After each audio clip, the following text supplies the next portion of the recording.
After we got underway, bosun set to work repairing the ratlins, some of which were slipping down the shrouds.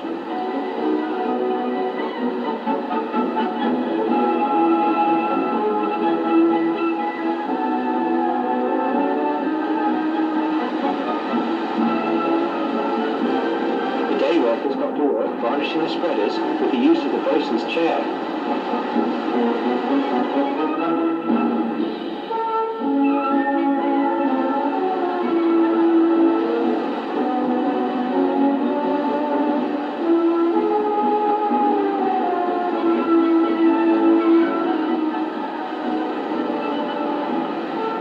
Meanwhile, the bosun's mate got the standby watch down to polishing the ship's bright work.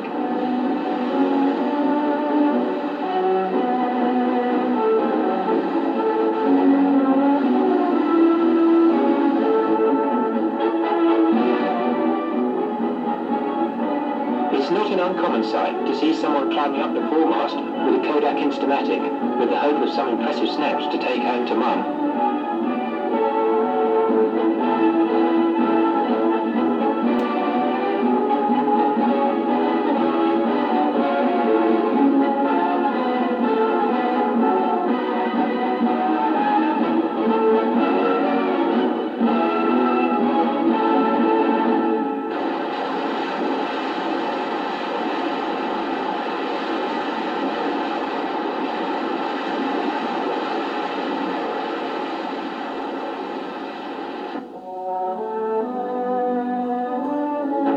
Three bells of the morning watch. Topsail just filling, pink touched in the light. The ship lifting gently on the short channel swell. Warm and sleepy in the PO's mess. Comforting like a blanket. Gulwar smoke lingering, last week's telegraph, and a half-eaten sandwich. Stumble out onto the dew-wet deck. Cold but what a sky. 5 boys and a man on the bridge, watching an empty sea and a crowded compass, their breath visible in the cold air. How's your head? Better on my pillow right now. 275, sir. Eyes fixed on the black lubber line, floating in a bold goldfish bowl of figures, pairing and fading like visions in a crystal ball. Notebook? Sir. Ship C bearing 038. 038, sir. Coffee, sir? Marvellous. Thanks. 2 sugars. Is it real milk? I'll have it black. High water, Dover, 1732. That should be all right. Is this tea or coffee? Coffee, sir, you? All right, thanks. He always says that. You could give him oxo or liquid paraffin, and he'll still say, is this tea or coffee? He's okay, though. He knows a lot about sailing. He got that topsail setting a treat. His imagination runs riot, though. Yesterday he said, you're the best bloody forewatch we've ever had in this ship. Damn bloody good. Keep it up. Nearly 8 bells at last. I can't wait for breakfast. I wonder how the porridge is going to turn out today.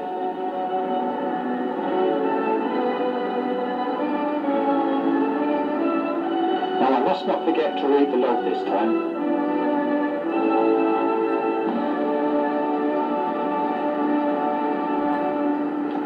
Notebook relief, sir. Thank you.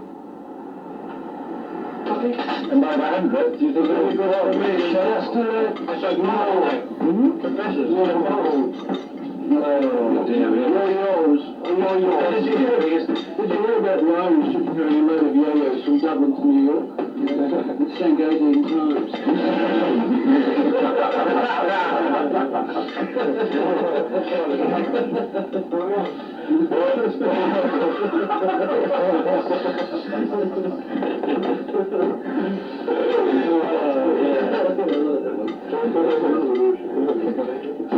Asking 100 meters along the shipping forecast issued at 1355 today. The winds of gales in Biscay, Finisterre, Rockwool, Hebrides, Bailey, Faroes, and Southeast Iceland. Now the shipping forecast for the next 24 hours.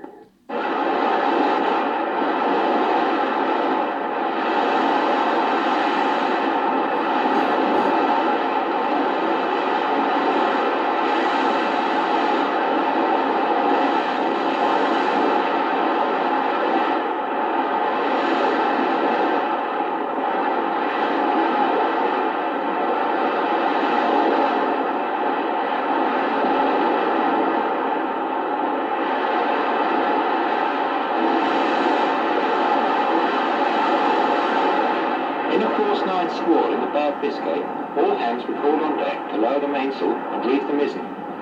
The mainsail came down faster than usual on that occasion, and I had certain regrets at tackling the roast beef for lunch. For some reason, it did not agree with me.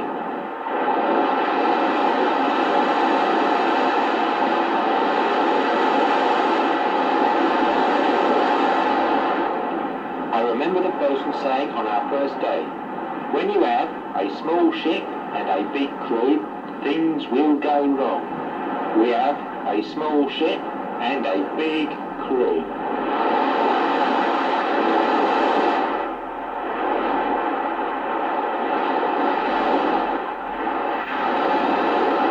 They say that if a boy has anything in him, a taste of the sea will bring it out.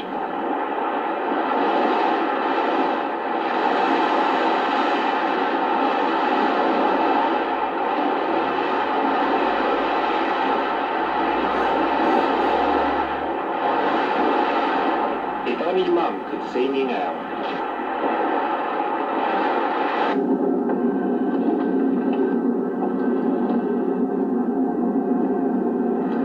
At 39 degrees, things got a bit hectic in the galley. Chef had problems bringing his peas to the boil.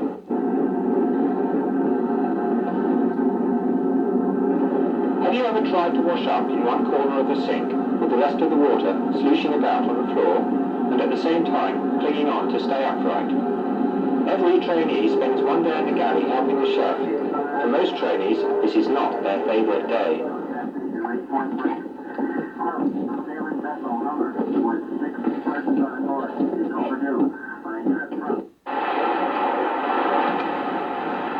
Galley work includes throwing the gash overboard, providing no other ships are inside.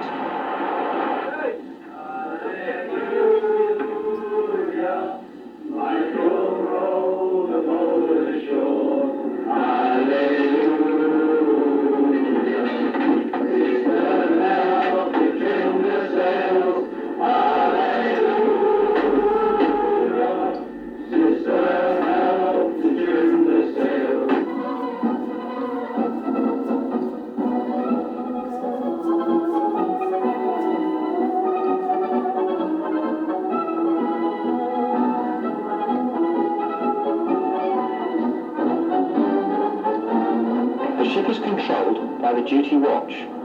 On the bridge are the watch officer, watch leader, helmsman, notebook man, messenger, port and starboard lookouts, while standing by are the rest of the watch, ready to handle the sails as required, under the supervision of the watch leader.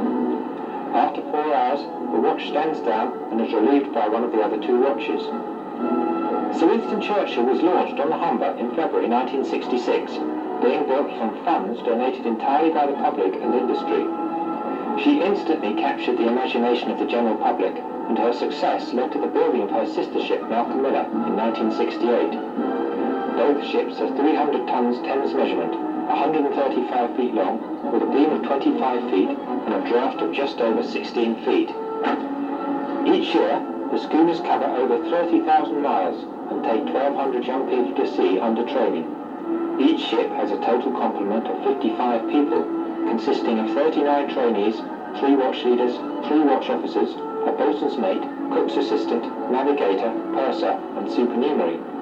The permanent crew consists of a master, chief officer, boatswain, engineer, and cook. The purpose of the voyages is to give trainees a social experience, and no attempt is made to produce yachtsmen, and still less professional seamen. The S.T.A. experience acts as a great leveller of personalities. Whether your father is a duke or a dustman, all are seasick and frightened together. The noisy and the extroverted are cut down to size, and the quiet and shy have a chance to show courage and leadership. After 2 weeks of hauling on ropes and leaning over the lee rail, climbing aloft and living in the half-deck, what, apart from hardened hands and a pair of sea legs, do trainees take with them? Here are the words of Captain Glyn Griffiths, the original master of Sir Winston Churchill. It's a very difficult question to put into the answer into a few words. There have been lots of phrases used like character building, same as the Albert Barnes scheme, that type of answer. We look at it this way, that boys from varying backgrounds will come with us, will have a fortnight doing things they've never done before in their lives. We will plant in them some small seed. Whether the seed will ever grow, or whether it will just remain there, or whether the boy will benefit at all, is a matter of luck. But we feel that most boys will get some small thing out of it, and we cannot put our finger on and say, let us. And the words of Prince Philip, the South Training Association's patron. Captain or cook, you all have to go through the business of living on board in a strange element, and very often in dangerous and uncomfortable conditions. And the effect, I think, is that it draws people together very much more. And I think that in order to get through the challenge of getting from A to B and actually keeping the ship going, of course, everybody has to depend on everybody else. You can't opt out at any point and say, well, I'm going home. You're stuck with it.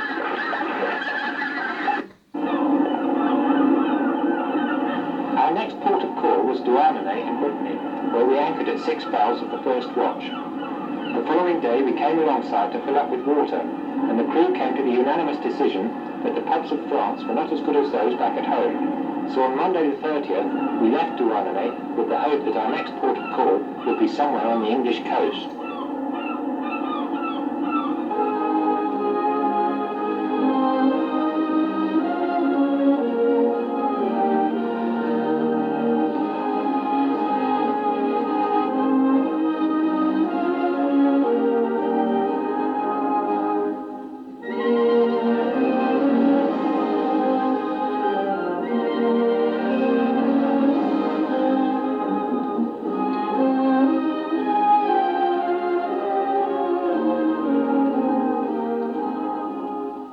Tuesday the 31st. Foggy morning, porridge, fried egg and bangers for breakfast. I was boatswain's day worker today, and we had to start by scrubbing the decks and polishing the brasswork.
Supervised the hoisting of the Q flag in preparation for entering Dartmouth Harbour.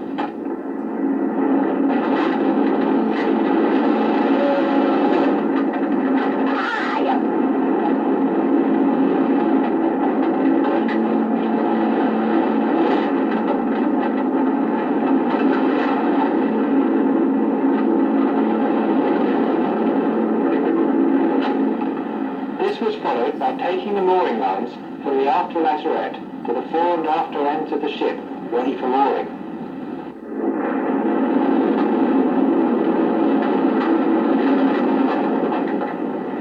The remainder of us stowed the sails, whilst certain volunteers prepared to man the yards as we entered Dartmouth Harbour.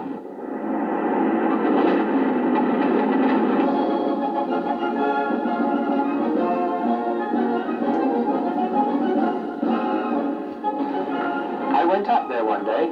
I'll go out on the upper yard, I thought, and I got to the crow's nest and onto the rail, and I stopped. I couldn't reach the first step from the rail, and I stood there and felt myself go sweaty and cold. I was alone. Everyone else was busy on deck, miles below, miles and deathly miles, and I pretended I was looking out for the French coast, but I was just hanging on there, knuckles white, and I couldn't go up, and I pushed my head against the mast and I bloody well cried. There was a bird, I remember, sitting up there on the forestay, fat, grey and complacent against the sail, and that bird sneered at me. And I climbed down to the deck, angry and beaten. I was no good.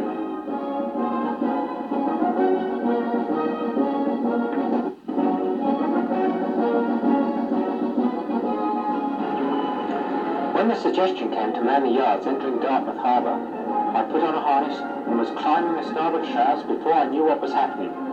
The others were coming up behind me. "Go on," they said, and I had to go on. Where the hell do I put my next foot? Oh, that wire, look. Reach for the step. Kick on if you like. Now the yard. Go on. And 1,000 people below us on Dartmouth Quay sent up a cheer and clapped wildly. This great, beautiful, stately ship was ours, and we were, what was it he said? Representing all the boys of Great Britain. It sounds like a fantastic dream. You had to be proud, up there, proud and insanely happy and grateful. It occurred to me that I was actually standing on the upper yard foot rope, 10 feet out from the mast and 60 or 70 up from the deck.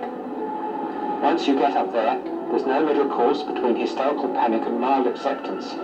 If you don't want to kill yourself, you make sure you stay there. I know it wasn't much on Hornblower, but it was a beginning. And I'll tell you what I found out then, that there are a good many things you can't do alone. And I don't mean putting on rudder backstay levers.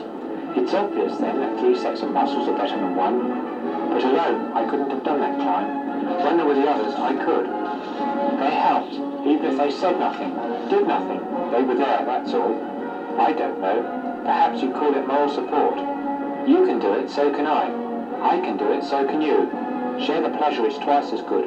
Share the work, it's half as hard. Share the fear, and suddenly you find it's turned into courage.